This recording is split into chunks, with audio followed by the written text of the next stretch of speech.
Hi folks, and welcome back to another Travels of Red Rover. I'm Shawn. And I'm Corinne. And where are we going today? Or actually this week. Actually next week. This week and next week. We're going to be heading from Idaho over to Oregon. And we thought we'd take you along with us, show you some of our campsites and the little adventures we get into along the way. We're taking our Jeep Gladiator and we're headed to Overland Expo, Pacific Northwest. Yep, so our Jeep Gladiator has the Harker EDC camper, and we're going to do a little bit of this and that along the way. So it'll be a bit of this and a bit of that, and we hope you enjoy it. Let's get started. Corinne and I got the Jeep packed up, and it was time to leave the Range to Ranch retreat, heading for Oregon. Not too far, we decided we better give the Jeep a little bit of a wash. It had been days since it had been cleaned and had been on the roads and trails, and it picked up a fair bit of grime, so I wanted to make sure it was nice and clean before we headed off. This morning we left from the Mackay area of Idaho and we traveled over to Stanley, and then we started heading south toward Idaho City, and been coming down through the Sawtooth mountain area, and we found a lovely campsite for tonight and just sitting relaxing, enjoying ourselves. We'll show you a little bit about this camp. Just a bit north from Idaho City, maybe 30 miles up Highway 21, we took a forest road and we drove along it till we found a few camp sites that were designated along the forest road. We took this one downhill, and so the main road is up this embankment, so we're a little protected from any road dust, and it has this lovely fast-flowing stream going by, which has a nice ambient noise and has the bonus that with all that stream flow, it shouldn't generate too much in the way of mosquitoes. And there's a view downstream. Lots of forest and shrubs. It's pretty quiet out here. We've seen a few cars going by on the main forest road, but as we go down the hill here, the noise from the cars is much less, so we should enjoy a nice quiet time. There's a really steep canyon wall on the east side of the stream, and there's our camper hiding down there, and there's another steep bank up to that rise where the road is. So, should be fairly quiet. And we're looking forward to evening on our own after doing a lot of socializing the last couple days. Got out some books and just taking it easy. We'll get a good night's sleep. Had kind of a few short nights of rest the last few days, so we're going to enjoy a good night here. As Corinne indicated, we had a lovely evening listening to the bubbling stream here. There was no road noise. We had an excellent sleep, but it was time to get going.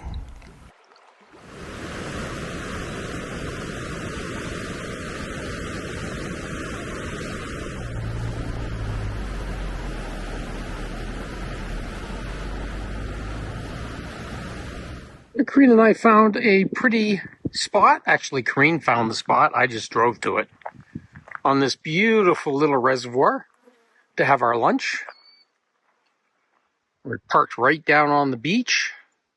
Just a gorgeous place. We're somewhere between Boise and John Day. Boise being in Idaho and John Day being in Oregon.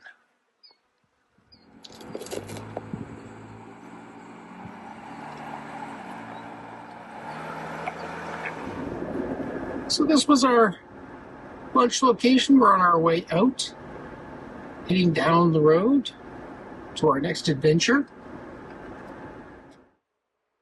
Well, we've driven from Boise, Idaho today, and we're near a small town of Austin in Oregon now. We've found ourselves a little forest camp with about 5 campsites, and thus far we're the only ones camping in here, but it's still early afternoon. We're not far from the town of John Day and near the John Day fossil beds. We've got a nice little campsite tucked away in this corner under some big ponderosa pines.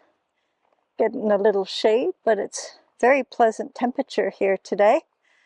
Weather's quite calm, and we've got a little stream running next to our camp.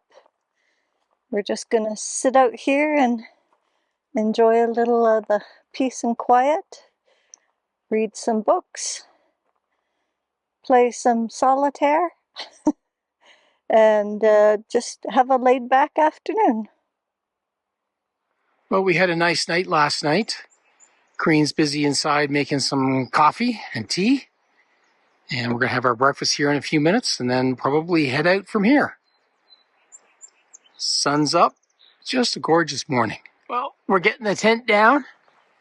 Corinne's crawling up on the bed to do the bungee. And it won't take us long now before it is down and put away. So we get ready to head out. After we got everything all packed up, it was time to head out of the campground. We had parked way at the back of the campground, so we had a little drive to get out this morning. You've probably noticed by now that I've left out most of the highway driving. It was just hours and hours of driving down the pavement. It wasn't very interesting, and a lot of the scenery was kind of repetitive after a while. But just to give you a flavor of it, here we are driving towards our destination. Well, folks, today we are at Overland Expo, Pacific Northwest in Redmond, Oregon. And we got a weekend premium camping pass that lets us stay in the campground all weekend. We have a pass to visit the show for the 3 days that it's on, Friday through Sunday.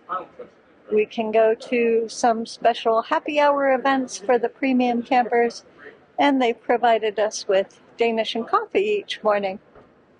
Some other people told us it maybe wasn't worth getting the premium camping, just get the standard camping package when you buy a ticket. I don't know. Shawn just thought we might get a bit nicer camping area to use. We'll do a walkthrough of the campground.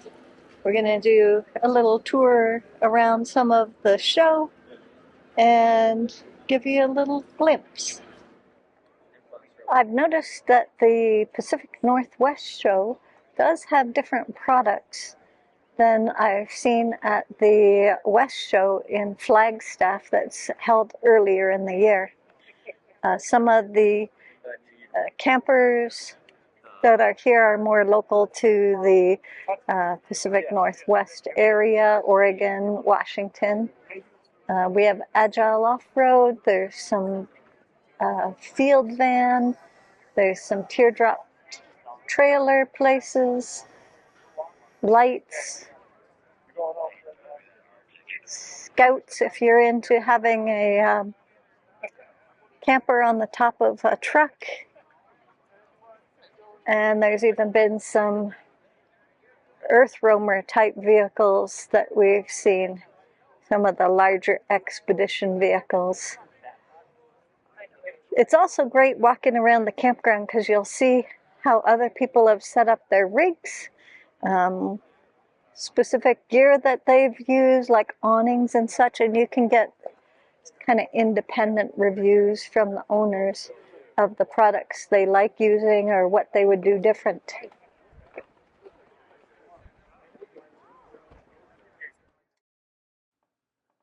The main reason that Corinne and I come to these events is for the training.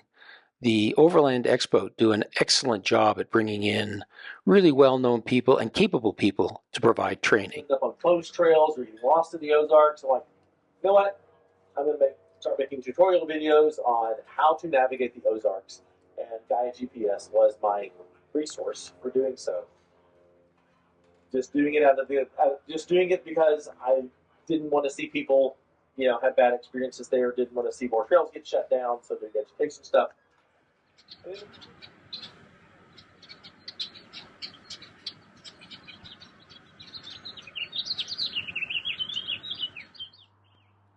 So, Corinne, what did you think of the Pacific Northwest Overland Expo? Well, it seemed to be really well organized, and there were lots of facilities there to support the expo.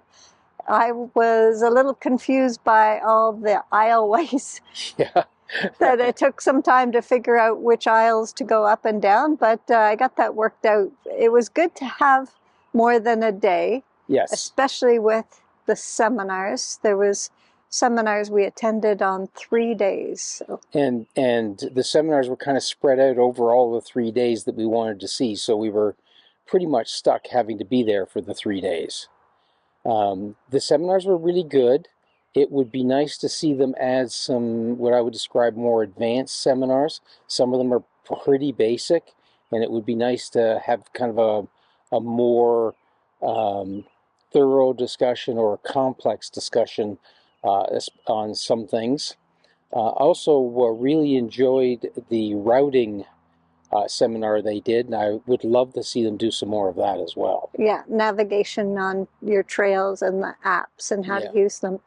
One thing I think is, if you are new to overlanding and looking into it, a show like this is really overwhelming. So do your research in advance, watch some YouTube, talk to people individually that you meet before you go to a show. Yep, that's great information. Also, there's camping there for people that are attending, and it seemed that everybody was pretty chill about being asked about their rigs and how they thought about it. So I think if you're coming by one, don't hesitate to go for a little wander in the camping section and just talk to folks that have rigs similar to the ones that you want to develop. So I think it's about time we brought this video to an end. We sure hope you enjoyed it, and if you did, please give us a thumbs up. And if you'd like to see more of our videos, go ahead and hit that subscribe button down below. We'd appreciate it. And if you want to know when new videos are released, there's a little notification bell also down there that you can hit. And as always, we love hearing from you, so don't hesitate to leave us a comment, a thought, an idea, or just say hi. We appreciate it. And we're hoping that you can hear this over all the noise behind us. And until next time, bye for now. Bye for now.